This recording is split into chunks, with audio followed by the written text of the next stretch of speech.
Good evening, good folks, and welcome to the City of Muskegon City Commission work session for this Monday, January 8th, 2024. All right, roll call, please. Mayor Johnson, Here. Commissioner Kilgo, Here. Commissioner Keener, Here. Commissioner German, Here. Commissioner Gorman, Here. Commissioner Cochin, absent, Vice Mayor St. Clair. Here. Thank you. All right, we have quorum. So, we're going to flip the order of our new business items. We're going to have the Muskegon Lake Development Joint Planning topic for conversation first, with an update from the Chamber of the Muskegon Lakeshore President Cindy Larson, speaking to a chamber facilitated county-led study with regard to waterfront development in our city. So, welcome. So, well, Go ahead. the Mr. mayor did Manager. a great update. So, but this is a chamber-led initiative, so we just wanted to make sure that Cindy had the opportunity to come in and talk about what it is they're doing with the private property owners along Muskegon Lake. So, Great, thank you so much, and it's fun to be here. Hello to the new commissioners. So this is my first time in front of you. So anyway, yeah, this is a project that we've been working with off and on, and actually started with the city, and actually now is kind of popped over to the county because of a need that they have right now, and that is Heritage Landing, a refresh of Heritage Landing. And so, but we've been talking to property owners up and down the waterfront because a lot of them have projects at various stages. And so we knew that there had to be a lot more collaboration and connectivity, and that everybody needed to be on the same page. And now really the timing is great because the master plan, the new master plan is completed. So it's kind of really cool to be able to zoom in on a very specific part of Muskegon Lake. So what we've done is we started raising some money to pay for the Smith Group, if you've ever heard of them, and they're the group that did the Detroit River Walk, and you know that's been transformational. So we're super excited that they put in a proposal, and it's something we think we can afford, and we're asking people to contribute to it. And the county's already done so, and the chamber approved it at their final meeting of the year last year. So now we're coming to the city. We've got some private property owners that want to contribute. It's going to be more of a fast track, so we're going to have some sessions that'll happen this spring, and hopefully it'll be done in late spring. But what are we going to get at the end is more of a visual of what that downtown waterfront could look like. I mean, we have the basis of it right now with the bike trail, but as you know, there's various things going on. There's no longer a railroad there. There's developments that have taken place. The waterfront plan that the city did it's only 5 years old, but it's already out of date because of the developments that have taken place. So this will be a great way to kind of jump forward, get a new, and what we're talking about is, you know, so the water, it just really looks together. When you look across, when you come across, you're like, wow, look at the Muskegon Lake waterfront. And a lot of it is just simply placemaking and more greenery, you know, more benches, you know, lookout points, all those things that are kind of there, but they're hidden. And you don't really know unless you grew up here exactly where to come and go from the shoreline into Heritage Landing. That's the main area, but we'll probably extend beyond that. So that's a really quick explanation, but the official ask is for $15,000. That's what the county is giving toward this, and the chamber and some of the other private property owners. So does that? yeah. Is I that guess too now I'm just fast? no, that's Okay. great. So I was planning on talking to each of the commissioners individually in our one-on-ones over the next couple weeks about this. We got the timeline got sped up a little bit. Yeah, And because I went to the county Yeah, board, yep. and then that was picked up by a reporter from MLive. So they that was like, whoops, let's get moving here. So Yeah. And so one of the things to keep in mind here is because the master plan is done, this is the logical next step where the private property owners are taking a look at what our master plan says we want to have happen and how do they integrate their property into that. Most of the property that we're talking about in this area from Heritage Landing over is private property. Obviously, Heritage Landing is owned by the county. It's not city property, but we want to have a seat at the table to make sure that our wants and needs and desires and things of that nature are being heard. One of the things that I've talked about with Mark Eisenbarth at the county is, for the city to participate financially, we want to make sure that there's public engagement so that the public informs this plan and process, is not informed of the plan and process. The county agrees with that approach. And I think, quite frankly, the Smith Group and the Chamber also agree with that approach as well. So I was going to start talking to you all about it, but since it was out there in the public sphere already, the mayor and I talked and thought we would invite Cindy, and she was able to attend. So that's where things stand right now. Thank you, Mr. Manager. And thank you, Cindy, for making yourself available this evening. It was a kind of short notice. The article came out last week, and I talked to Jonathan, and we met, and I asked that you be here this evening. And so it was kind of a last-minute addition to the agenda. That's why there wasn't a thorough agenda cover sheet or any supporting documents attached to it. It was just to put it on the agenda so we have an opportunity for the Chamber President to come and speak to us and kind of update us on their initiative and how that relates to the work that we're doing as a city. But I'll open up to questions and thoughts from commissioners. Commissioner Kogo. Yes, thank you, Cindy, for coming in. I think you said it, but you said spring. We're looking at having a visual to be able to look Yes. at what. Yes, and they're going to do they estimate probably 3 different concepts of what it would be, and not only will they have some joint meetings, they'll also have individual meetings. Like obviously they will meet with the city alone, along with each property owner by themselves, so that they can share what their personal vision is for their own property. And then, of course, once they have all that information, then they can pull it all together and create something that we can all. And again, it's not written in stone, it's a vision, but I think we all agree we need it, and I think it'll make a huge difference for how that visual looks downtown. When you come downtown, it's going to be way more welcoming and engaging.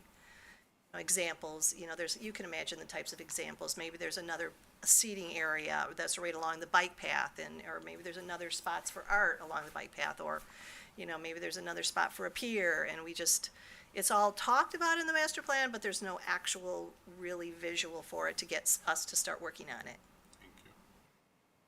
Thank you. Yes. Commissioner Kogo. Is there currently an estimated projection of how much all of this is going to cost? Yes, there is, so thank you for that question. This plan is gonna probably cost between $60,000 and $80,000, and we're hoping it's on the lower end, so we're gonna raise a little more than $80,000 for the plan. And the other thing about these plans, that's what you use to go after grants. You gotta have that plan before you can get a grant, but also at the same time, some of this is on private property. So we anticipate those that have private property then can incorporate some of those ideas as well on their own property. Any other questions or comments at this time, commissioners? And I can send the city manager just a one-page, or the mayor one-page overview, because I know this was kind of quick, but that way you could look at the wording of it. And, 'cause obviously there might be questions for constituents. But this would be a fun thing, a good thing. Yeah, absolutely. I'm excited. After the several years and 30-plus engagement sessions that our city staff have done, and so many of our members of our community have participated in and engaged and helped inform the development of our master land use plan that we recently adopted. It's exciting to see that being implemented, and I see that the initiative that you're undertaking is dovetailing and complementing that initiative to help implement that. And we're going to be having a conversation as a city commission, and staff and team in short order as well about moving forward with implementation, what we can do to also implement our master land use plan. But the critical component of your initiative is engaging those property owners, Yeah. including the county. Right, And because that's so Heritage important. Landing is ready for a refresh, as we all know. And we're also in connection with the Greenways Group, who is also working on the bigger Greenways plan. So this is a portion of their Greenways plan, so they would like this information for their plan. Absolutely. And so the Heritage Landing will be a focal point of this, along with the surrounding property owners. How do they comprehensive plan to integrate them and expand and enhance use and enjoyment of the Muskegon Lake waterfront, which I think is something that we can all get behind and support and are excited for. But I also see kind of the bookends of your focal area being Heritage Landing on one side and Fisherman's Landing area on the other side, and everything in between. So I'm excited. Everything that's walkable, yeah. Yeah. Okay. And so,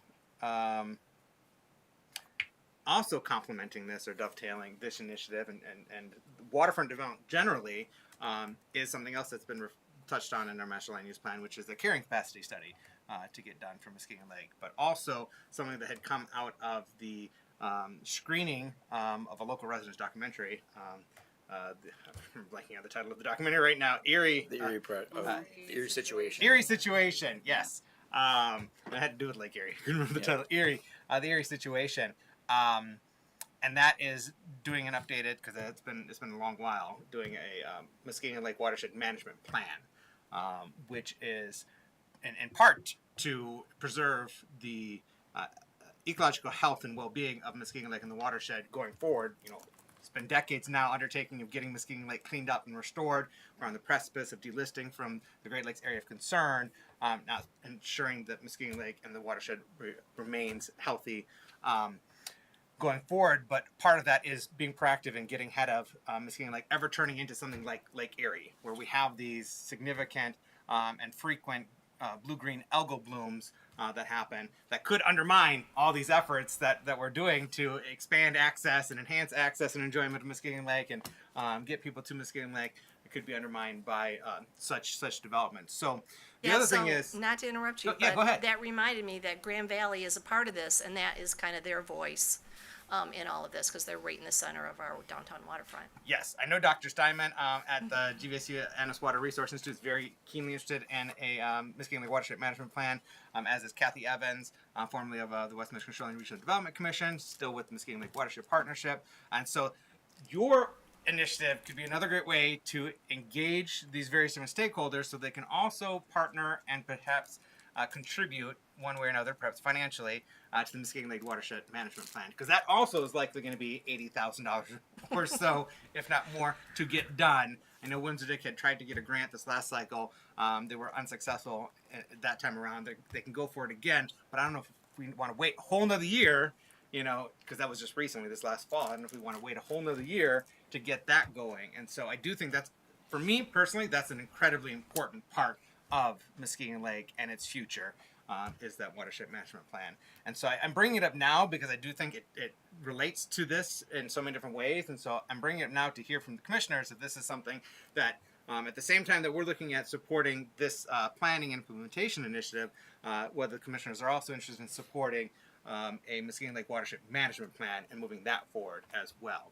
And so I'm going to open up to the commissioners now if you have thoughts as to your level of support and interest in doing that management plan as well. Whether it's a city leading it or it's city supporting it, I think Windsor-Dick is probably the better vehicle to get that study done, and the city be a supporter of it, a champion of it as well, a champion advocate. So I see some nods, or heads nodding, but I want to hear some thoughts too. Commissioner St. Clair, or Vice Mayor St. Clair.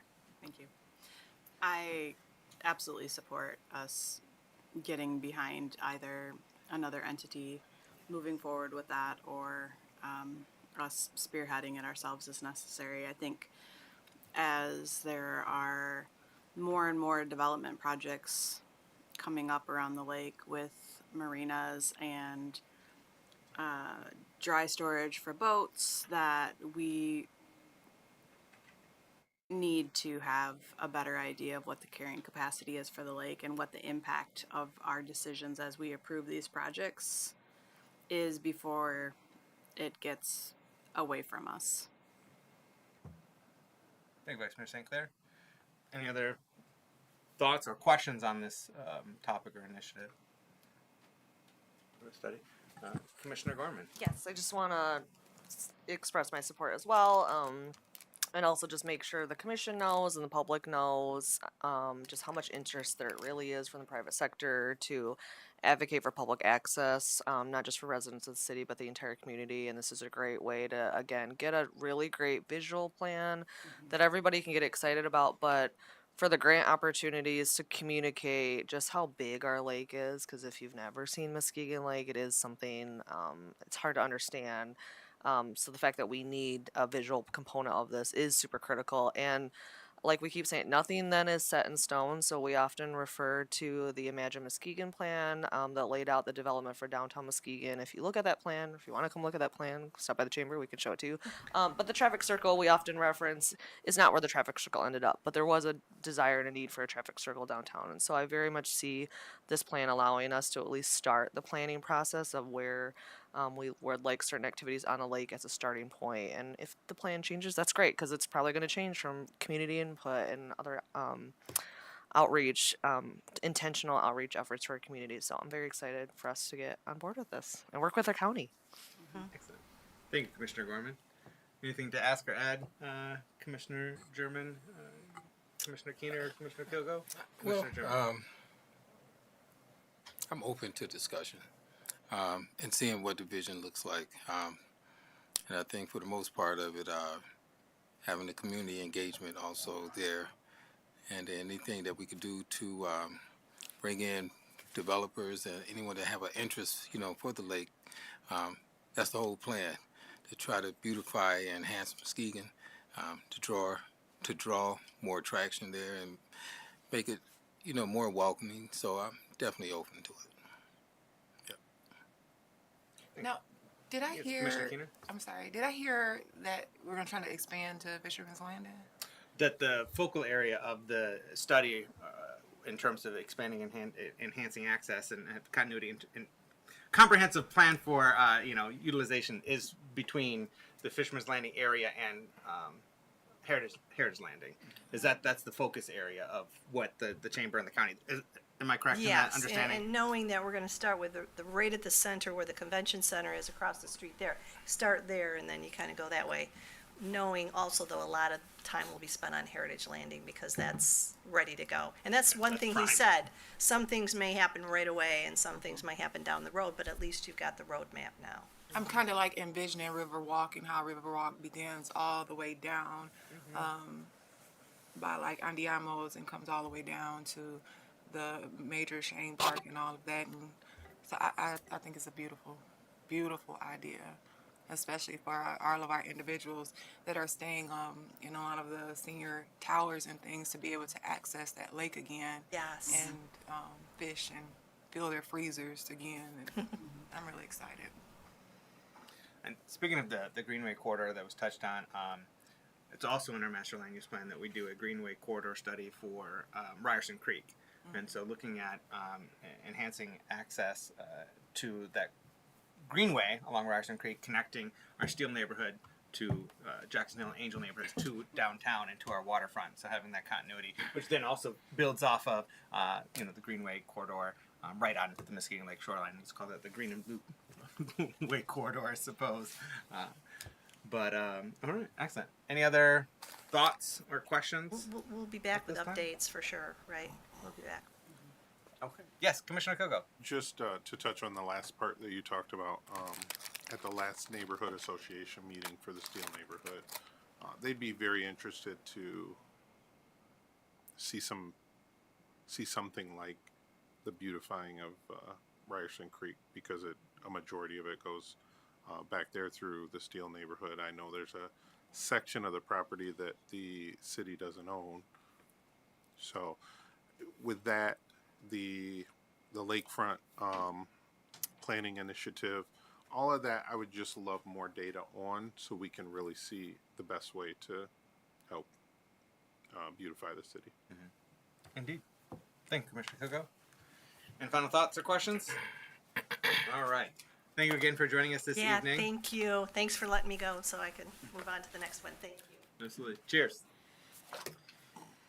Next up, we have greenhouse gas inventory with some preliminary results of that study and inventory that we are undertaking. Welcome, Director Wills. Good evening, Mayor and Commissioners, for the opportunity to visit with you. At your direction, in April of last year, you passed a resolution directing staff to work with staff and departments to undertake initiatives that would help combat the impact of climate change on our community, that would hopefully save tax dollars improve productivity, and lower our emissions. This past fall, a request for proposal was drafted and a professional services agreement was issued to the architecture engineering firm Fishbeck. And staff, myself, and Director Vanderhyde had met with Fishbeck to go through the expectations of that RFP. And essentially, if I could take a minute just for the edification of the public here, what we wanted to do was to have them follow a national process according to the U.S. Environmental Protection Agency Center for Corporate Climate Leadership. And there was 4 particular key steps that they encourage communities to undertake in this process. What we did is undertook the first 2 processes, which includes having a firm review accounting standards and methods, determining organizational and operational boundaries, and choosing a particular base year, in addition to obviously collecting data and quantifying the emissions. So we asked Fishbeck to take a look at our city-specific, city-owned assets, and those and the carbon footprint that is incurred and are generated through city-owned buildings and grounds, including City Hall, the Public Works Building, the water filtration plant, our Trinity Health Arena, our 3 fire stations at Central Station, Station 4, and Station 5, as well as our Public Works assets, which includes our cemeteries, parks, and pump stations, as well as our elevated water tanks and sanitary sewer lift stations. So what we're hoping tonight is to have Fishbeck go through this report with you, this preliminary report, and then come back to you in February, hopefully the first meeting in February, for any feedback that you may have to formally, hopefully adopt the policy. And so that I think going forward, there's a lot of interesting data that can be gleaned from our ability to pursue grant funding that I have seen that encourages communities to undertake these inventories. I think it will provide our city an opportunity to organize some of our data in a way that we hadn't done before. And so I think this is a good exercise and opportunity on multiple fronts beyond just controlling our impact on the climate that's directed to you. So with that, I've asked representatives from Fishbeck to come and walk through the document with you and answer any particular questions. And so Stephanie Jarrett from Fishbeck will take that time.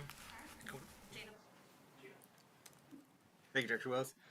Welcome. If you just introduce yourselves again. Sure, And Stephanie. Happy New Year. Thank you. Yes, Happy New Year. I'm Stephanie Jarrett from Fishbeck, so I'm a vice president, and I lead the air quality team at Fishbeck, and Jada is one of our staff engineers. Welcome. Jada Holmstrom. So. Oh, yes. You got it covered. All right, so I do apologize. So we do have kind of I don't know what's the easiest for the city commission. We put together like a very quick PowerPoint presentation, and maybe we can go through that. I can toggle back and forth between this and the report that we have written. So, all right. So the first thing, kind of like what Pete was saying, is that, the first thing that you want to do in a greenhouse gas inventory is figure out what are the boundaries of the inventory and what do you want to look at. So the city opted to do what's called Scope 1 and Scope 2 emissions, and at this time opted not to do Scope 3 emissions, which is a significant more undertaking.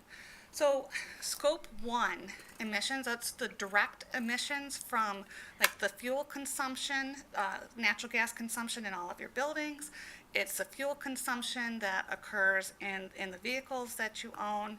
It's fuel consumption for your emergency generators.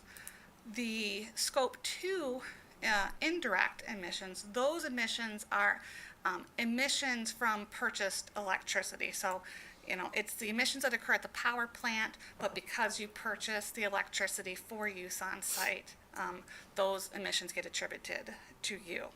The Scope 3 emissions are kind of the overall emissions that the upstream activities, the downstream activities. So if you think of it like, if you built a building and you bought bricks, what were the emissions that occurred by, making those bricks?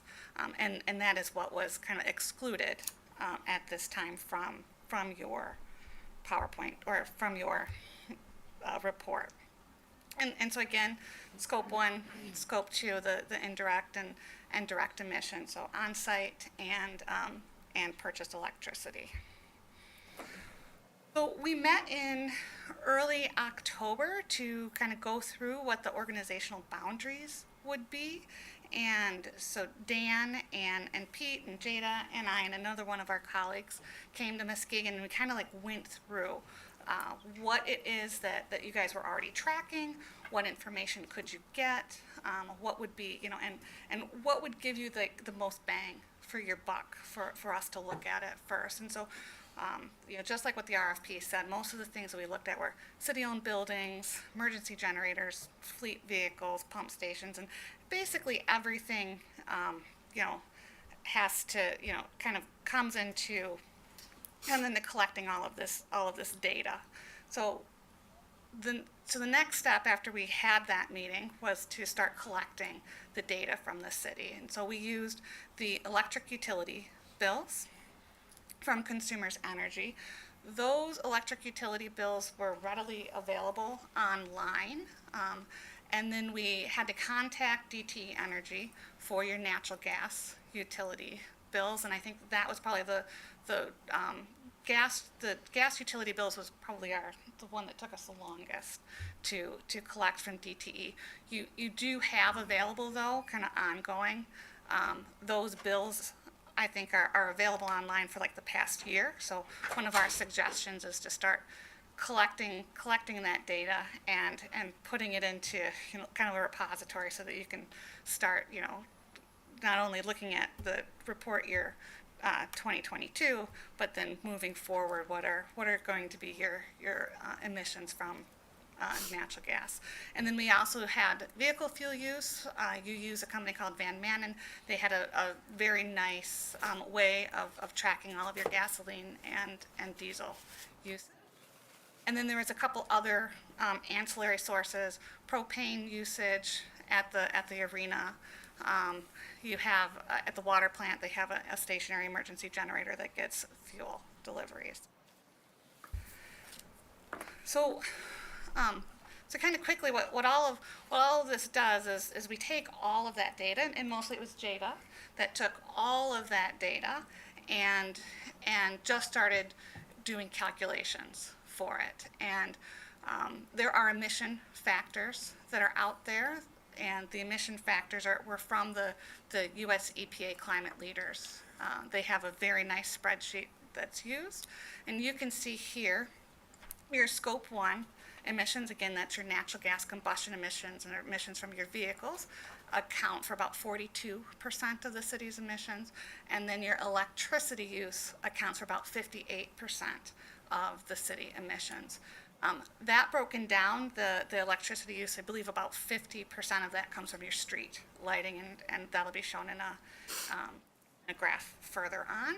And then the next kind of pie chart over there is kind of the breakdown of the emissions by activity. So we've got equipment, your vehicles, heating for the buildings, and then electricity. And then after all these calculations were done, we summarized them based on like account and department. And I believe one of the goals on summarizing it by your account or by your department is so that you could start looking at what are your scope 1 and scope 2 emissions. Who, what provides you, what has the greatest emissions, and can you maybe start delving into those in order to help with your reduction goals. The next part is this is basically that same table that was just previously, but I ranked it. So you have the street lighting, then the water filtration plant, and then the arena, and then it kind of goes down from there: the police department, fire department, city hall. And I do apologize because I think then the next part, of our slides is we kind of tried to break down the emissions. Here's your emissions from natural gas combustion. What are the areas that have the most emissions that are attributed to them. You have the vehicle emissions, again, emissions from your equipment and purchased electricity.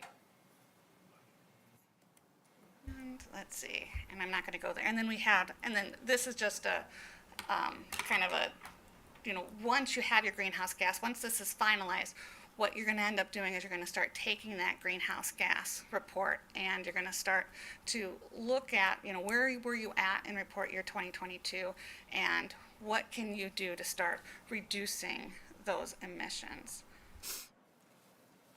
I'm going to flip back over to the report because I know that I jumped a little bit fast there.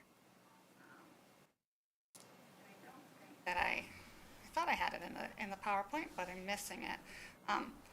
One of the things that I was asked to kind of go over with you is like how are these emissions broken down, and so when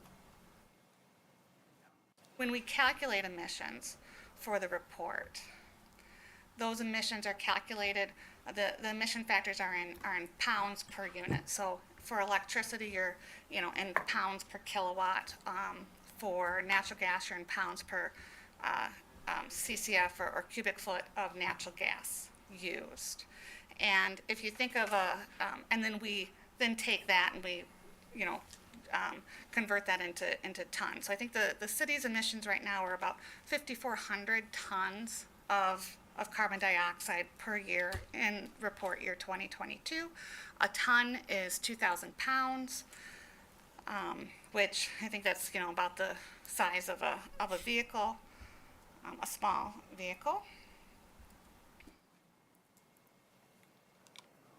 A little bit bigger. So again, the report's kind of broken down into the executive summary that describes what your scope 1 and scope 2 emissions are, and then it also describes the scope 3 emissions that were excluded for now.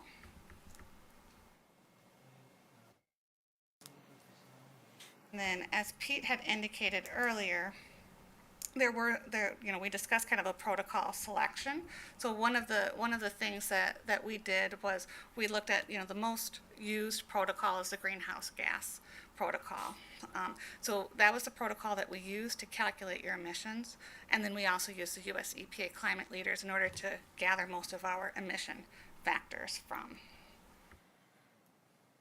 Then the report goes into the introduction.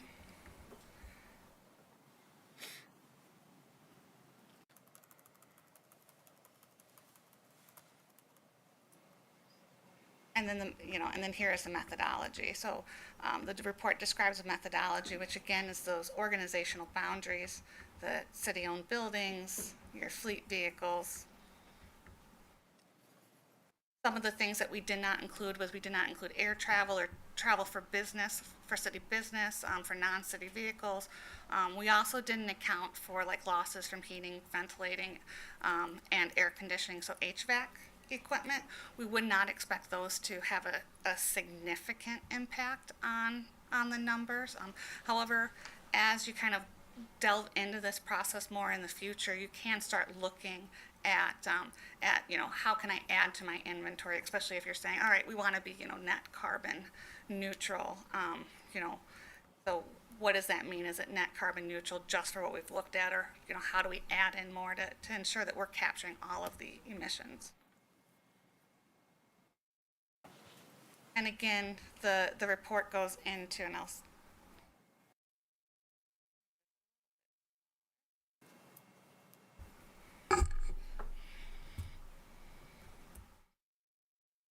and again, the report kind of breaks down everything by department. The other thing that we wanted to give you was kind of a greenhouse gas emissions metric. So a lot of sources, what they do is they'll have a metric. If you were an industrial facility, for example, and you made 400 widgets, it's real easy to say, all right, this was my greenhouse gas emissions divided by the number of widgets that I made. Here's my metric. So that way you're not, doing just a total greenhouse gas and saying my total pounds of greenhouse gases were X in report year 2022. They've increased. However, the number of, they might have increased on a mass scale, but you might be decreasing them on a metric that you choose.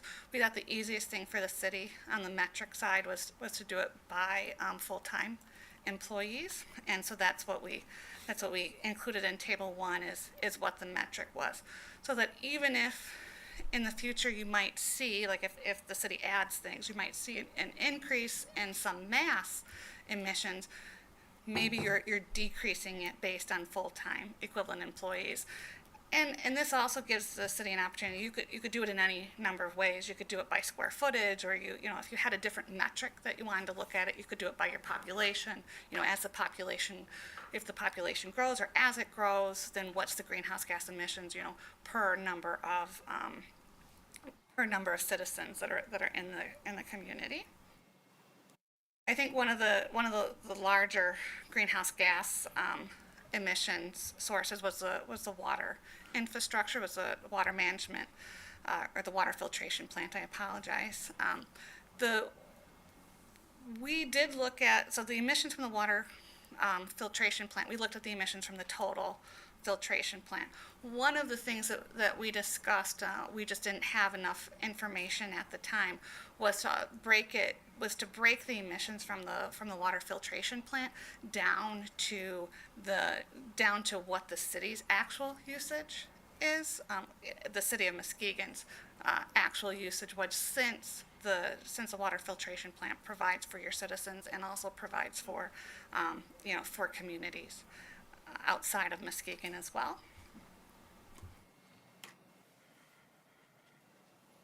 And then So go ahead. So the focus there then, with regard to the greenhouse gas assessment, is on the production, essentially the production of water treatment, but not so much and then distribution within the city, but not distribution outside of the city. Is that what you're trying to focus on? So, yeah, in the report, because you own the water filtration plant, the emissions are for the total emissions from the water filtration plant. However, we had discussed where we could also break that down to, say, all right, the water filtration plant, like the city itself uses X. So then your percentage of emissions from the water filtration plant's Y. So we could go into it and look at it, kind of dive a little bit deeper into that, especially because you are servicing outside communities as well, and so it was one thing, since you wanted to be net zero, you have to look at, are you going to be net zero for the entire water filtration plant, or do you want to be net zero for just the contributions from the city-owned buildings accepting water from the water filtration plant? Something good for us to keep in mind as we go forward. But right now, you said the data reflects system-wide. The data reflects system-wide. Okay, Yeah. thank you. The other thing with greenhouse gases is there's quite a few greenhouse gases. There's 6 that the Kyoto Protocol focuses on. These are the 6. We only focused on the first 3: carbon dioxide, methane, and N2O, nitrous oxide. We did not focus on the other 3. The other 3 are basically from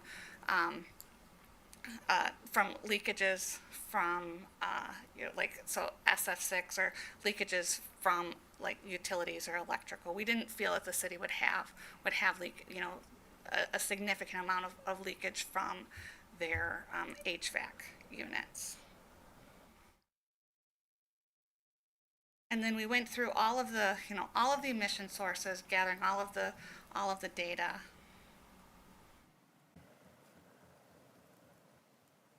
And I think, and I'm not sure if Pete mentioned it, I think one of the reasons why that we selected the report year 2022 was because that was the last audited reporting year. So we knew that data had already been audited, and so that would be, the most relevant data. Commissioner Kogo, you had a question? Yes. I know you're not finished and you're coming up on it. I just wanted to, I read through the report this weekend, and section 3.26, renewable energy credits and biofuels. I have several questions, but one of my questions is, are renewable energy credits and biofuels one of the ways that are used to get to net carbon zero?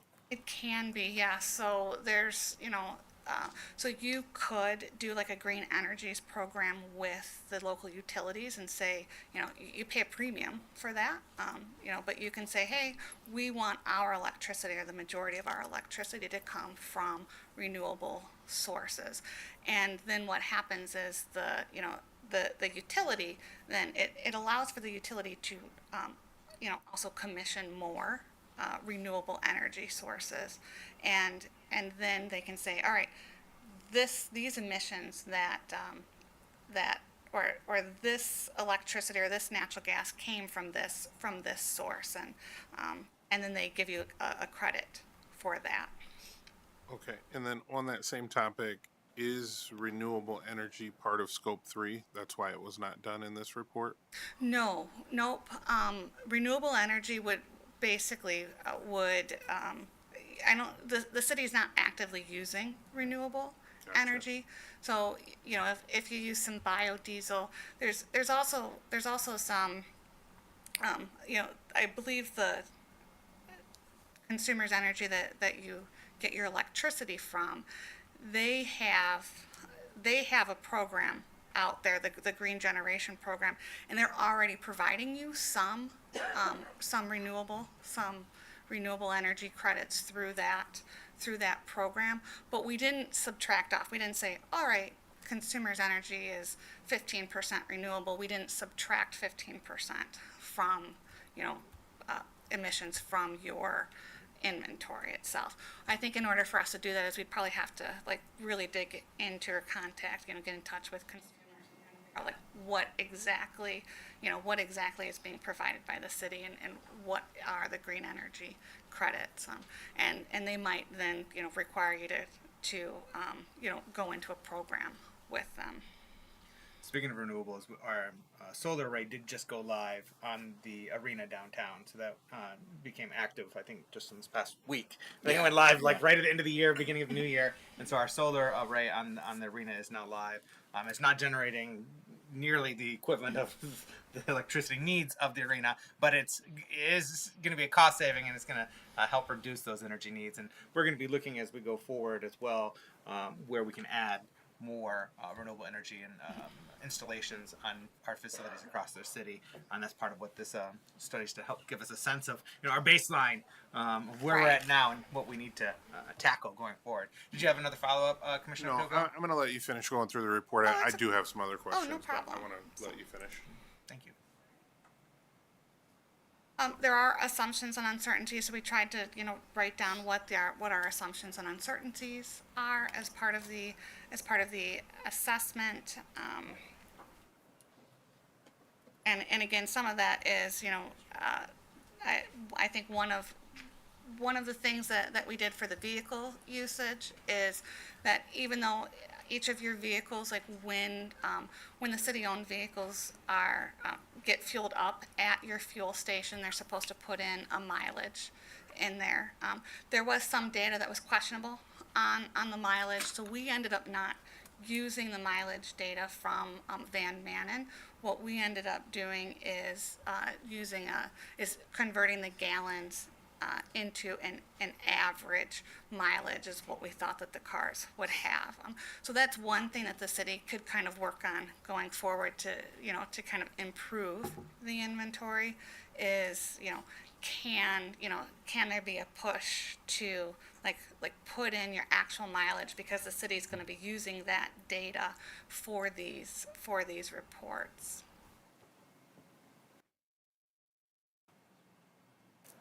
And then in section 5, we go through all of our findings then.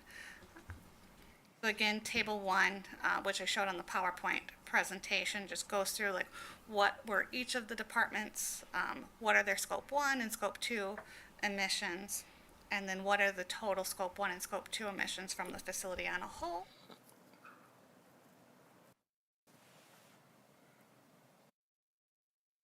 And then we go into some graphs to try to kind of help visualize where all of the emissions are coming from. And what we're hoping for on the graph side is so that you can kind of visually see, all right, so the water filtration plant, for their heat, for their natural gas combustion accounts for 34% of, of the city's emissions.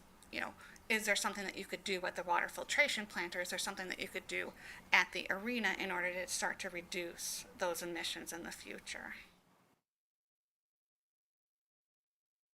And then one of your larger, so I believe your electricity was the most, had the most greenhouse gases, and then it was your heating, and then it was the vehicles. And then you can see here on the vehicles, it's very small and very hard to read, but, basically 44% of the vehicle emissions are from the police department, which would make sense because you probably have more police vehicles than you do for the other departments, and they're probably out there being used all of the time.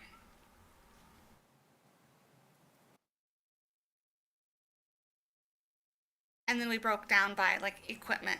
So one of the other things, we were given an equipment list, and so as part of the emission calculation process, we tried to break down what are the equipment, and where are the emissions coming from, what different departments own the different equipment.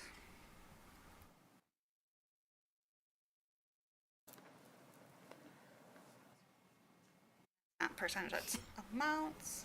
And then the next figure is your scope 2 electricity, and you can see there 62% of the electricity usage is going to your street lighting, and you'd probably find that I imagine if you look, probably most of the cost in your electricity is from the street lighting.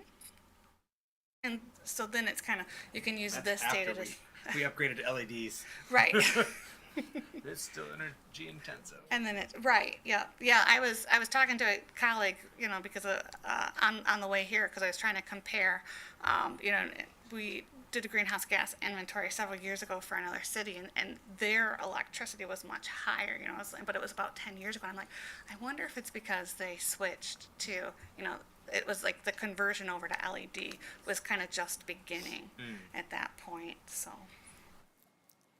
And that's the other thing with the baseline too, because some people choose to use a baseline that's further in the past than report year, than just a year ago like we did, because that way they could kind of capture I did some energy efficiency improvements. I want to capture those energy efficiency improvements forward. We could have gone back farther, but in reality, your goal is to be net neutral. So it doesn't matter what you did 5 years ago. It's really what's the most current, sources that we can use moving forward. Absolutely, yeah. Most actionable. Right. Yeah. Because, and then like you said, and then it's now you're kind of looking at this and saying, well, what else can we do?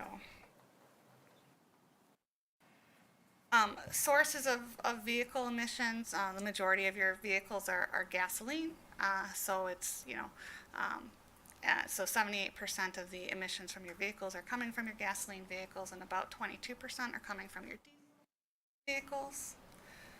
And then we also looked at the 3 fire stations and kind of broke out what the 3 fire stations were. So you had the main station, Robinson and Marquette Avenue, and which is probably not surprising. The main station has the majority of greenhouse gas emissions associated.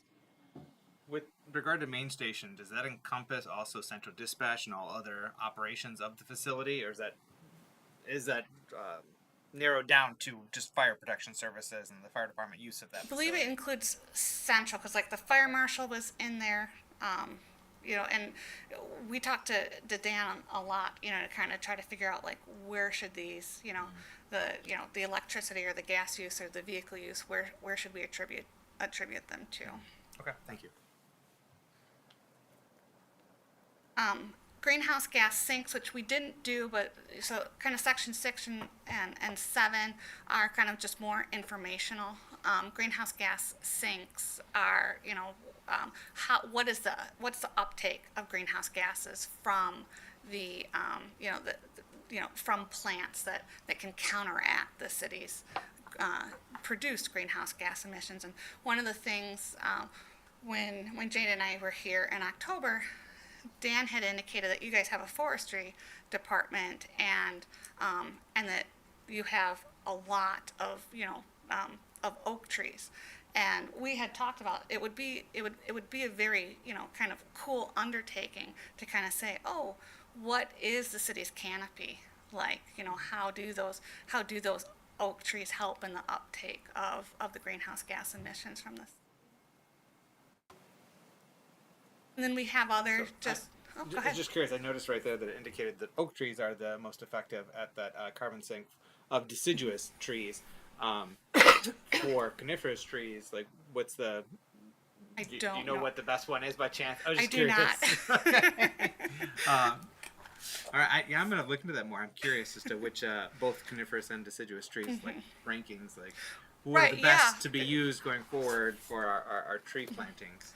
Yeah, no, that's actually a very good idea, especially, with your forestry department. You can say, hey, when we go out and we're purchasing trees and, we're, putting new trees,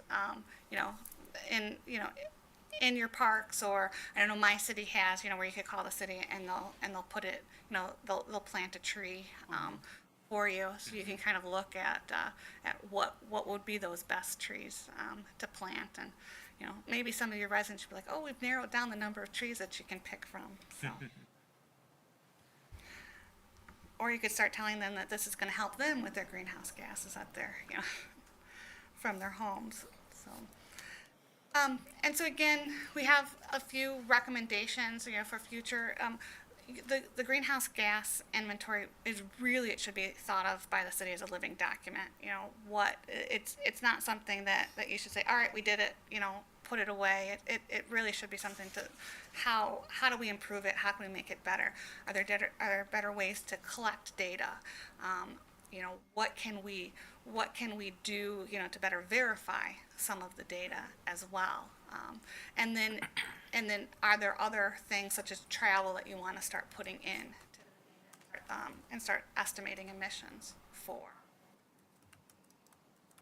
And then we had a few recommendations, for greenhouse gas reductions. These are pretty, they are pretty general. Again, like reduce excessive lightings in buildings, or replace your aging light fixtures, which you've probably mostly replaced. Your aging light fixtures. You could also do energy assessments in your buildings and, figure out, are there any buildings that haven't been upgraded, or, could use better windows. And I think all of these things will help for the city to get towards its goal of carbon neutrality. And then we did talk kind of about the biodiesel and sustainable biodiesel. There are, I think I wrote, in footnote 7 about the Climate Disclosure Project recommendations that if you are to switch to some of the biofuels, that you really want to take a close look at what those biofuels are, and make sure that it's in line with with your target reductions.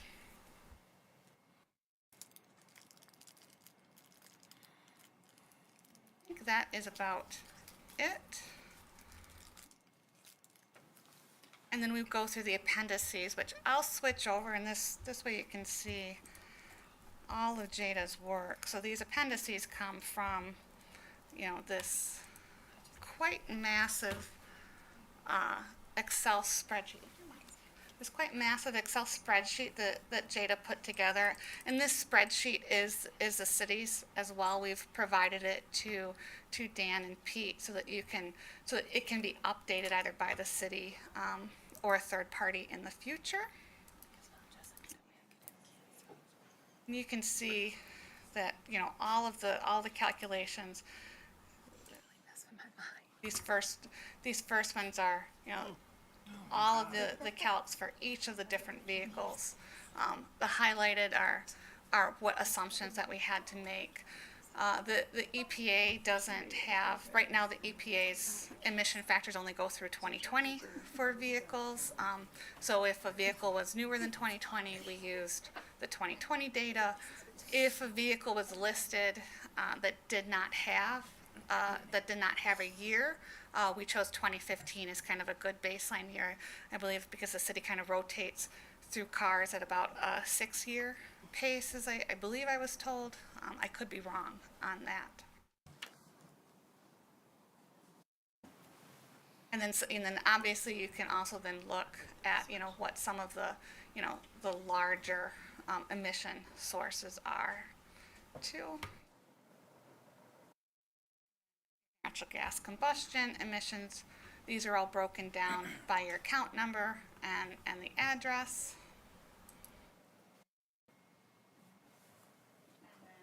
All of the electric emission, and you can see there's a lot of hidden details in here. Just kind of all of your bills, being summarized. So, and then all of the emissions that they roll into.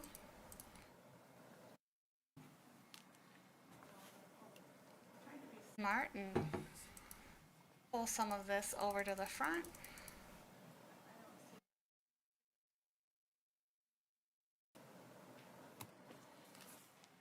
But if you want, if you have questions, I know Commissioner Kilgo, you said you had some additional questions for us. Start with him. Yes, thank you, Mr. Mayor. The biggest one, I think, first of all, thank you all for putting a very detailed report together. But for the public and some of the constituents, is there a chart in there that shows really how far away from carbon neutral we are? We see a lot of numbers, CO2 in tons and calculated by the FTE, which, some of us may know are, the full-time employees, but Right. is there really all this data, bottom line, you're way far away, or you're kind of close, or you're meeting standards? Is there anything like that in the report? Yeah, I think the only, the closest thing would be here, but again, like you said, it's because it is numbers and they just all kind of look like big numbers to most people. You're basically at about 5,400 tons of CO2e. So that would be right now what your carbon neutrality is how do you offset 5,200 tons. Thank you. Yep.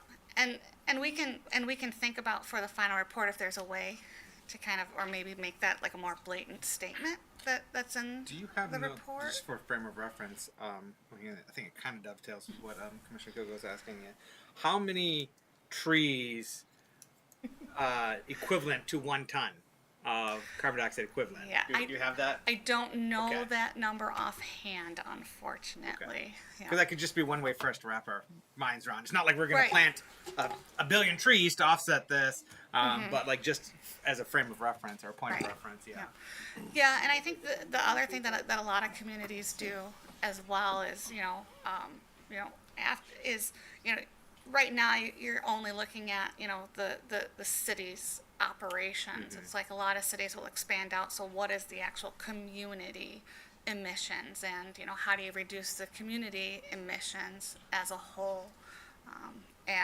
So those are things that can get added as well, kind of in the future. as That's you're where going we're through. going next. Right now we're starting at the organizational level, something that we can tackle and resolve, and then perhaps expand it outside of that way.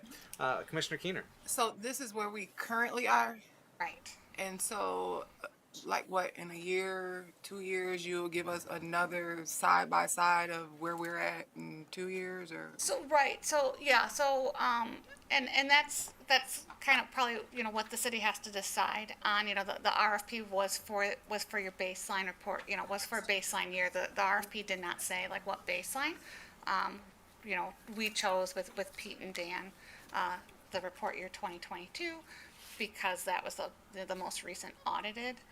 But yeah, so in the future, what would happen is that you could take that Excel spreadsheet and then start populating it with, with 2023 data, and then you can see what's the 2023 data look like. And that's very similar. So on the PowerPoint, so it's very similar to this. Like it's basically you tracking your progress. Here's my baseline year. How do I reduce and then end up getting to zero, or at least a net 0. So. Did you have? I want to go back to Commissioner Kilgo in a second, but did you have a follow up, Commissioner No. Keener, right this moment? Did you have follow up from earlier? Yes. Yes. I mean, yeah, I can go to Commissioner German if you'd like. Okay, Commissioner German. Yeah, thank you, Mayor. Thank you for the report. A lot of information, a lot of working time, I'm quite sure. And I'm glad to see at the end that some recommendations, because that was one of my concerns. And I know this encompasses just the operations of the city, local government. And one of the concerns you addressed, you brought up with the community as a whole, as we have all of these greenhouse gases. Is there any data, or did you have anything from other cities that we can kind of compare to try to get to a benchmark where we could see some reductions in that city of a city that we can compare to, similar to maybe city of Muskegon, to kind of be a blueprint? Right. kinda?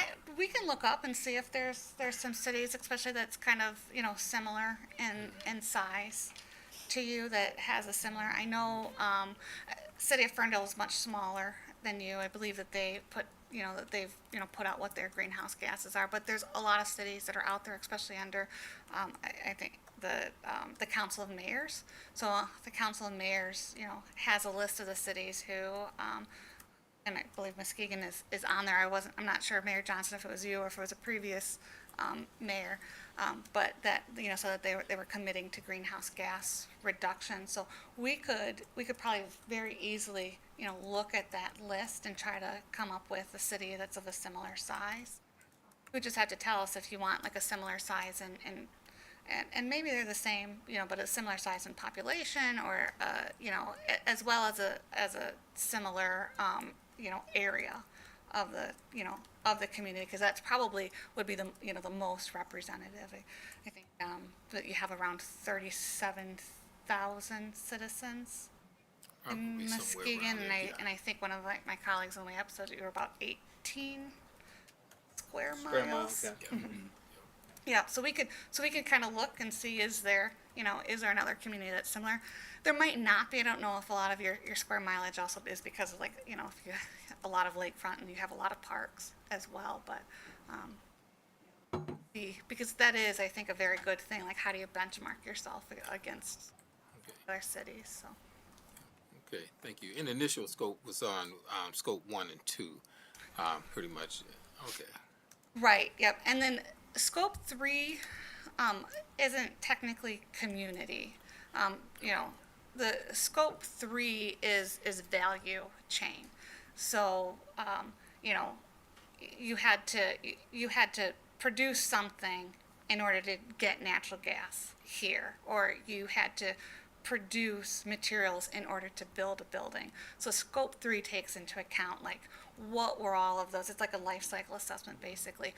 What were all of the emissions, that, from, basically from the cradle, what are the emissions from the cradle to the city of Muskegon would be scope 3.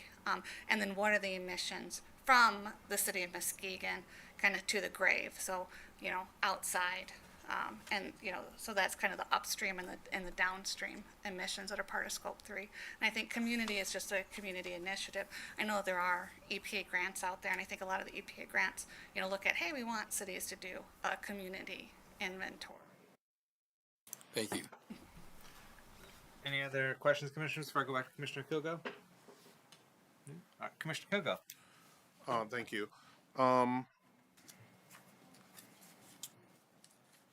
In section 7.2 of your report, would you say that, I mean, you don't have to name them all off, but would you say that there are other ways to reduce our greenhouse gas emissions that aren't listed on this, in this section?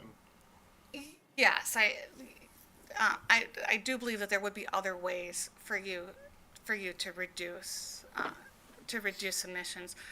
I don't know that I could name them kind of off the top of my head, but yeah, this was not an all-inclusive list at all. Perfect. And there's also, I think, as technology improves, there's also going to be in the future, there's probably going to be other things that, that occur that, to help us, all reduce carbon, so. Thank you, Mr. Oh. Mayor. That's all I have. All right. Thank you, Commissioner Coco. All right. Mr. Manager, could you give us an update? So just for newcomers to the commission as well, folks at home, last year in April, the City Commission adopted a resolution declaring a climate emergency declaration, as well as tasking ourselves with getting to net zero carbon neutral by 2040. And so staff has put together a committee, including some external third parties that are involved with that, to move that process forward.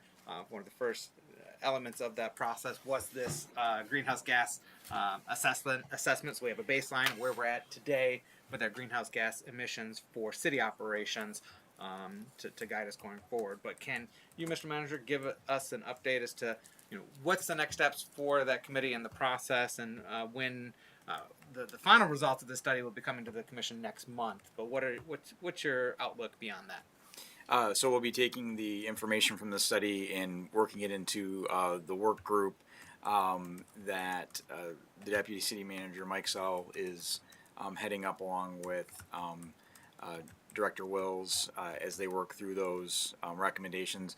These are items that we'll start thinking about in the budget process going forward, which we're starting this month. And this will be just a touch point that we're going to have in decision making and discussions as we go forward to determining, as we make decisions, are there climate action items that should be weighed in with that as well. So, okay. Yeah. Well, thank you for all the work that you're doing, and thank you to our staff and everybody involved with that process. It's an incredibly important work to be done, so that not only we can advance the environmental sustainability and fiscal sustainability that's going to be benefiting our planet and all the inhabitants of our planet, while also benefiting our general fund, so that we can realize cost efficiencies and savings that we can reinvest for the betterment of our city and its citizens' well-being as well. So, thank you. No, and thank you too. We've really enjoyed working with everybody from the city. I know it wasn't, even though this looks like a lot of work, like, the people at the city, there was a lot of data that they had to help and collect, and time that they had. So we did appreciate working with all of you too. Excellent. Great teamwork. All right, thank you. Thank you.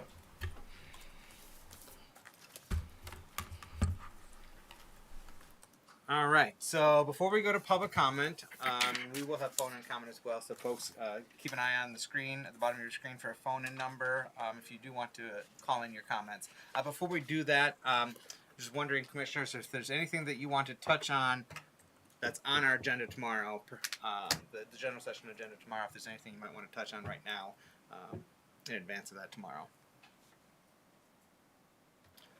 The only thing that I saw that I wanted to touch on, did you have something, Commissioner Kugo? Yes, I do. I'll defer to you right now, Commissioner Kugo. I'm going to recuse myself from the 720 Leonard is on the agenda tomorrow. I'm the buyer's agent for that property, so I'm just going to recuse myself from a vote if it's pulled from the consent agenda. Good to know. We're going to need to We're- get confirmation yeah. from Shire that Gonna have to- it's likely a technical conflict of interest, in which case Shire is going to have to work with you on presenting a letter declaring the conflict of interest to me, and that needs to be published, and then we announce it at the vote, at which time, when you recuse yourself, you'll be seated in the audience because you will not be able to participate in the conversation or the vote. And then the balance of us will vote, and it will have to be a unanimous decision of the remaining 6 members of the City Commission for it to be adopted. But we are going to need to get that letter. So if we can get Schreier or whomever connected to you as soon as possible. Yeah, we're already working on it. We actually Okay. pulled it from the agenda for tomorrow this morning, and So Okay, so yep. then you guys will talk and get that sorted out. I'm gonna sell more of them too. So I, You need to know the process and Yeah. what Yes. how to work around yes. it. Okay, excellent. Thank you. But it's all for it's a great program. I wanted to continue us build more stuff, but I did see that was one of mine. So perfect. Thank you. Whatever you need me to get with, I'll get with them. Thank you. The other thing is the ethics policy is on our agenda tomorrow. This was brought to the City Commission last December after a Legislative Policy Committee meeting. That this was broached. Turns out there was a policy that had been approved many years ago, but kind of had sat on a shelf somewhere and not regularly reviewed or given consideration. So we're wanting to bring that back into the light of day and ensure that it is being followed and that it is something that is reinforced regularly so that we are all mindful of it. There were a few changes to that policy subsequent to the conversation that we had last December. So if there's any additional thoughts you might want to have change to that, particularly speaking to the new members of our commission, please let the city manager know that ASAP. So that can be considered before tomorrow's meeting, or we can always amend that policy and update it subsequent to tomorrow's meeting at the same time. But we are looking at readopting that policy with the changes. There's one thing that I would like to be added to that policy, which is that any email communications of city officials, whether elected or employed, when they pertain to city business, to use city emails. So no use of personal emails, no use of work emails. If you are conducting city business by email, you must use shorelinecity.com email address or city email address. And so how we need to get that incorporated or put to the policy, I'm raising it now. I don't know if the city manager is going to work on drafting I'll see that if I can get language it in for inclusion of before tomorrow, but I do think that's important, that email communications pertaining to city business by officials, whether elected or employed, be done only with city email addresses, no third-party email addresses. And that's also to the benefit of every employee or elected official, because if you use your personal or work email for city business, now you open your entire inbox up to FOIA. It can be searched as part of a Freedom of Information Act request. And I don't think that you necessarily want your personal inboxes to be subject to FOIA. So I would prefer that that be incorporated into the policy. I'm bringing that up now in advance of tomorrow night's meeting so that staff's aware, but also to open to commissioners if you have any questions or concerns about that being incorporated into the ethics policy. Could probably work that under use of city property because email is city property. So okay. Okay. Are there any questions or concerns about incorporating that into our ethics policy going forward? Commissioner or Vice Mayor St. Clair? I don't have any concerns, and I am completely in support of that. I think it makes it very nice and clean. Okay. Any other thoughts or questions on that right this moment? I Did just you have have, something, yeah, I don't Commissioner really have Jones? any concerns, but just from a legal standpoint and the freedom of, to use an email or whatever, I'd like to hear from legal counsel and see what he has to say as well. In what regard? What do you mean? I mean, the right to use your whatever email you choose to.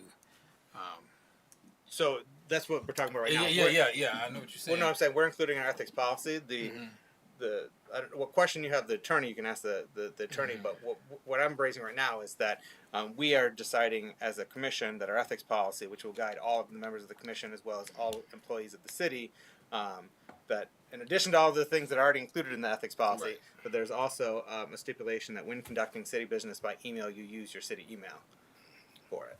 And so that's up to us to decide if that is a stipulation or requirement. Is your question Well, for I guess Schreier? because I know some employees may be hourly workers and they're not obligated to use the employee email. They may want to use their personal email to conduct a question, or someone may have a question about something pertaining to an issue dealing with the city. So that was kind of the gray area for me. So how would that? Well, I think for any city employee that is required to communicate by email, they'll have an email address. And so I don't think that would be too much of a hurdle. Okay. And we're also right now expanding the number of staff that have mobile devices to get email as well. So from a staff perspective, I don't think that's a concern. Yeah. Okay. Yeah.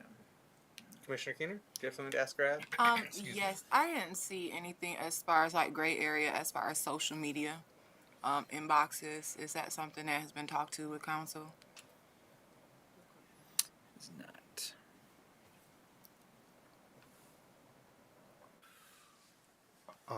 So, Mr. Manager, on what Commissioner Keener's asking also, for now, if someone contacted one of us on social media and it's really city business, we should forward them to our email. Say, hey, would you ask me this question at J. Kilgo, Shoreline City? Yeah, Okay. if you get anything like a Facebook message or a post or something like that, I would direct them to your email. I wouldn't necessarily put if it's a city email, I guess you could put it in the response. But that also brings up another point. Well, from the city's official Facebook post, we can't delete things, but we also don't generally allow comments. If it's your personal page, that's a different story. But if someone is trying to contact you, how you interact with them on your personal site is your decision, but it's probably best if it gets directed to your city email, so that way there's an archive of it, so that if it's FOIA'd or if you're trying to get an archive of it back, it's on our servers. It's not on some third party's server. Yeah. So, and then there's also the distinction between a personal Facebook versus a public page that you've established that you're using in an official capacity, because those are going to be different in terms of the legal regulations around that. For instance, like he was saying on our city's Facebook page, because of freedom of speech and whatnot, we cannot do content regulation on there, and so nothing can be deleted or modified on there. And so if you have a public, for instance, I have a Mero Facebook page, so anything that gets posted on there, I don't delete, even if I don't like it. I just don't engage with it or respond to it if it's problematic or irate or vitriol or whatnot, anger or expletives and whatnot. I just let that stand there. But I do oftentimes, as a best practice, say if there's something to communicate, can you please follow up by even my Mero one? Sometimes I'll answer that there, knowing that is a public page, which would still be subject to FOIA as a public page that I use to communicate. But oftentimes I still will redirect them to my city email, because it's easier for me to follow up on that issue or matter if they directly contact me via the Shoreline City email, because then I can forward it to the manager or DPW director, whomever. So oftentimes I do try to redirect it back to the city email. Are there additional questions or concerns? And we can talk, further about that. Well, I can well, wait till outside. maybe a one-on-one, but maybe that's something that probably needs to be considered going into the code of ethics, along with communicating under comments or posts with whether it be one city or two or three city officials, because that kind of that's gray areas too. That's more for the elected officials than for the employed officials. Is that I don't know if that necessarily falls into the ethics policy or is just something that we need to be mindful of, and that someplace else a policy needs to be established on social media use or whatnot. But yeah, we should be careful as commissioners not to be engaging into a collective conversation on social media where there's four of us talking about an issue and they're like, yay, we should do this, we should do that, we should do that, because even though it's happening in a digital setting and not in person, we are inadvertently creating a quorum of elected officials, which would be improper and illegal. So thank you for raising that, Commissioner Keener, because that is definitely something important that we all need to be mindful of in our social media communications. Vice Mayor St. Clair. Thanks. I in thinking about this, I'm wondering if we need to pull this from the agenda tomorrow and do a little more work on it. I think the the social media aspect was not a particularly relevant issue when this code of conduct was first generated, and I think it's really significant. I think that's a really pertinent issue that we probably need to do some specific work around including this, because I don't know that we've addressed it enough. Yes, Mr. Manager. My recommendation from a staff perspective would be that we update the ethic or we adopt the ethics policy tomorrow, and that we look at a specific social media policy, and then have the commission adopt that as well. So maybe it's an addendum to or a standalone, because I do think that's going to be a little bit of work to get that correct. I'm sure the MML has references for us, but I think that from a staff's perspective, that would be my recommendation. So, Because the ethics policy covers all the city employees and. so this covers the elected, appointed, and positions established by the charter or ordinance. And for those folks that are new, can you break down who Sure. that means? So that's city commission, planning commission, DDA, all those types of alphabets of boards. That is myself, the divisions heads, so the senior staff, Leanne, and all the division heads, and then there are some other department heads that fall under that as well. Thank you. So, but for the most part, that's the kind of leadership of the city.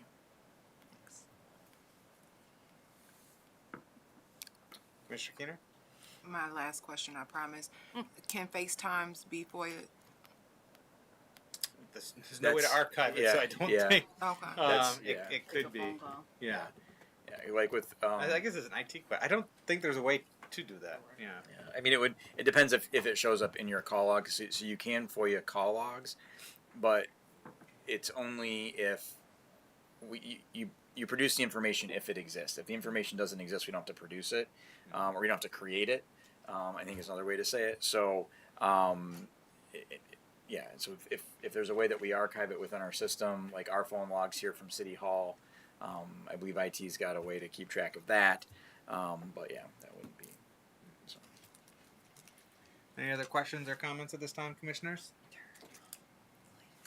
And I did just update the policy for the email. I said all city business conducted by email shall be done on a city issued email account. Is that sufficient? That works for me. Okay. Sorry, multitasking. All right, we're gonna go to public comment now. First up, we have Jamie Cross joining us from the NIMS neighborhood. Welcome, Jamie. Happy New Year. You have 3 minutes to provide your remarks. Thank you. Welcome, new commissioners, Commissioner Keener and Kugel. I'm so glad you guys are here. I am going to talk a little bit about the chamber plan, but before I do, I just want to mention something about trees. And when you're looking at those trees that are most efficient for CO2, like taking care of it, think about pollinator trees and native trees. So keep that in mind as you're looking at specific types of trees for the city. Both will do a great benefit. So I'm really happy to hear that the chamber has come forward to develop a plan for the lakefront and public access. It's been needed for a while, and I should have been done earlier before we've got to this point. I appreciate Cindy's work on it. I will mention that chambers are really focused around business and business leaders. So it's important to think about the community at large when we're talking about that. So I was very thankful, Jonathan, when you mentioned community engagement. I appreciate that. I was also thankful when I heard Commissioner St. Clair say, let's not make mistakes. Let's make sure we're doing the right thing. And I'm really thankful also to hear that we're looking at somebody from Detroit, because as I've mentioned up here at this stand before, cities are reinventing their waterfronts Detroit's one of them, Milwaukee, Cleveland. And I'm really thankful that we have somebody that will be coming from that area that has done some fantastic work in the city of Detroit, where the waterfront went from industry to public access. So I would love to see something like that grow here. And I always mention this, so new commissioners, it's often you'll hear me say this, but this lake was first harmed by the lumbermen. I know we often hold them in high esteem, but they were the first industry that gravely negatively impacted this lake, followed by sand mining, and also foundries and paper mills, and those industries left. And they left a legacy of pollution that they didn't pay for. It was paid for by public funds, over $80 million, and the public has also been engaged in making sure, along with the Muskegon Lake Watershed Partnership, that things have changed. So again, it's just, for me, the focus is always around community and public access and making sure the voices of the people and the residents are heard. And specific residents, and I hope to see that happen in this plan. Thank you. Thank you, Jamie. Next up, we have Ann Vandermolen joining us from the city of Roosevelt Park. Welcome, Ann. You have up to 3 minutes to provide your remarks. All right. We hold these truths to our Declaration of Independence says we hold these truths to be self-evident, that all men are created equal, that they are endowed by their Creator with certain unalienable rights, that among these are life, liberty, and the pursuit of happiness. That applies to women and children too, and I think most of society knows that. I've had many wonderful men in my family that have treated their wives and children wonderfully. I think most of society looks down on adults who physically or sexually abuse. The last time I was here, former Commissioners Emery and Ramsey asked me why I wasn't here for Domestic Violence Month. They told me to go back and look at the second meeting in that month, so I did. And I thank Vice Mayor St. Clair for reading that resolution. That was wonderful. And I thank Commissioner German for, if you were referring to me when you were talking in your comments, I really appreciate that. Thank you. I wasn't here because an older cousin of mine passed away. She was like an aunt mom to me. And her grandpa was Harry Boltema, who founded Berean Church right a few blocks away. She was the first person that I told about Tracy Lorenz. But because of her death, I realized that I have to let all that go. All my anger towards him is gone. I have to move on. But the first person I actually ran to back then was Tony Tagg.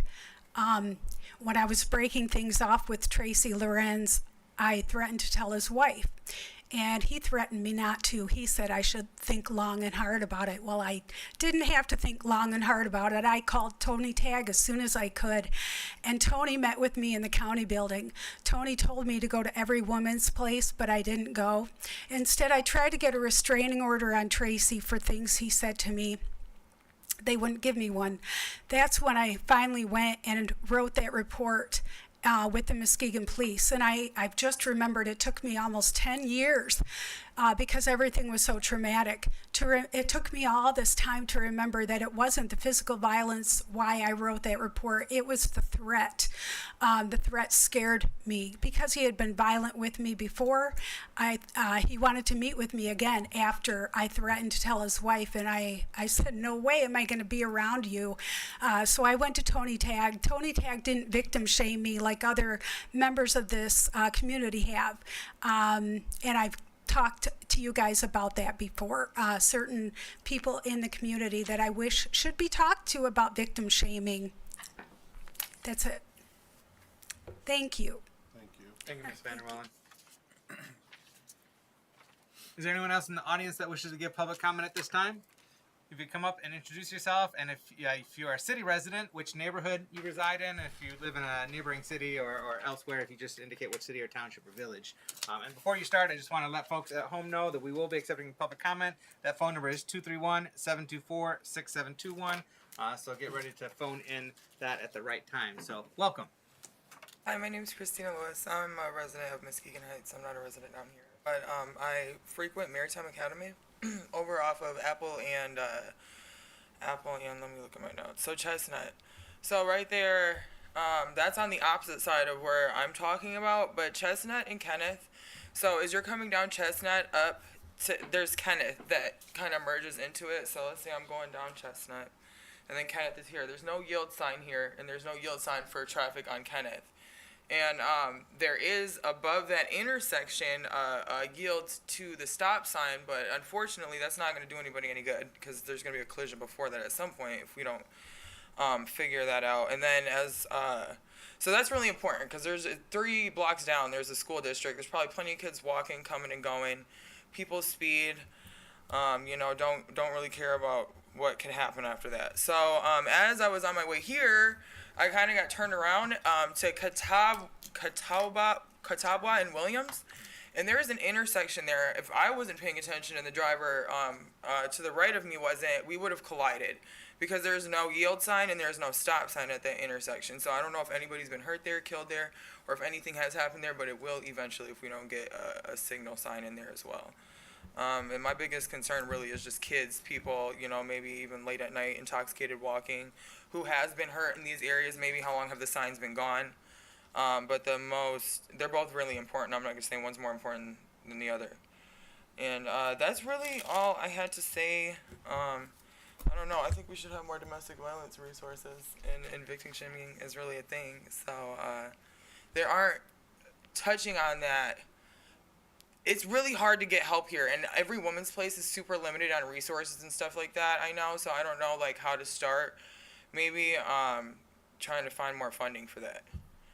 Because people are dying, kids are growing up in homes that there's a lot of toxic stuff going on, and there aren't a lot of resources. And women, a lot of times, more than not, end up homeless for years and going back to where they've been, where they're, where it's normal, and there's no resources. The cops are normally really helpful because they've been to and fro from the house and kind of know the dynamics. Not all of them, but some of them do, but that's not really helpful when it comes to the terms of really not only the mothers getting help, but the fathers maybe taking more accountability, whether it's the mother or the father, just the person maybe taking more accountability because there is more help and we don't got to run back, and the kids not growing up and thinking this is normal behavior because, as a child, we see these things and we grow up and we don't know how to get out of it, and they're seeing the same thing. So, yeah, I just wanted to touch on that. We didn't expect to, but I did. Well, thank you. All right, you're welcome. Appreciate you joining this evening. Oh, my pleasure. Thanks for And having me on. I don't know, is Chief Kozel back there? Saw him earlier. I know Chief Kozel, our public safety director, is also interested in those unsigned intersections, like that you're talking about, like where there's missing no yields or no stop signs or whatnot. He's looking into that and reviewing that across our city. So thank you. Just anyone else in the audience wishing to give public comment? All right, Commissioner Kogo, before we go to the phones. I just have a question for the city manager. We don't have to vote on stop signs, do we? DPW, we do have to vote on If them? they're if it's permanent. yeah. Temporary, no. They can put temporary traffic control orders, TCOs, that they could put up to 90 days. I think. Yep. So they can be put up to 90 days. So, for instance, you'll notice the intersection of Jefferson and 3rd Street, there are now stop signs, 4-way stop signs there. And so that was done recently, which I really like to see. That's an improvement. But that will be coming to the City Commission, well, I presume. If they want to make it permanent, that will be coming to the City Commission for us to permanently add those stop signs. Now, yield signs, that's a different story. We don't ever approve yield signs, I don't believe. Yeah, you do. We do? Yeah. Oh, okay. I don't think we've ever had yield signs come to us before. We've had stop signs, but I don't know if we've ever had yield signs come to us. The specific intersection that was brought up in public comment needs a stop sign, not yield. It needs a stop sign. Yes, Commissioner. Yeah, Howard. thank you, Mayor. To the young lady's point, I think that area that you're talking about, Catawba and Williams, is that the location? That's the ward in Ward 2. And unfortunately, there was an accident a few years ago. A young man was actually hit on a vehicle and died. And I requested that a yield sign be put up at that very location. And thank you for bringing that to our attention. And that's something that really needs to be looked at because that is a school district, former Angel School where I went to school at in elementary.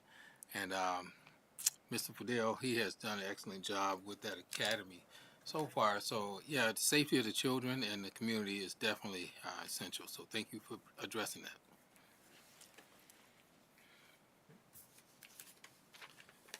All right, we're going to go to the phones now. So if there's anyone that wishes to phone in, that phone number is 231-724-6721. We'll give that just a few minutes.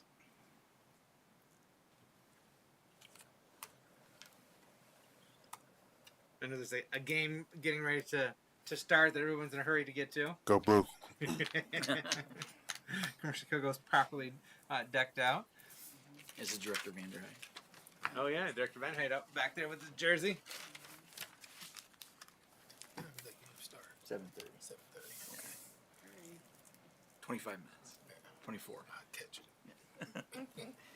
There are no calls, Mayor. No phone. Nope. Nobody calling in for comments. All right. In that case, commissioners, I would entertain a motion to adjourn. So move. Second.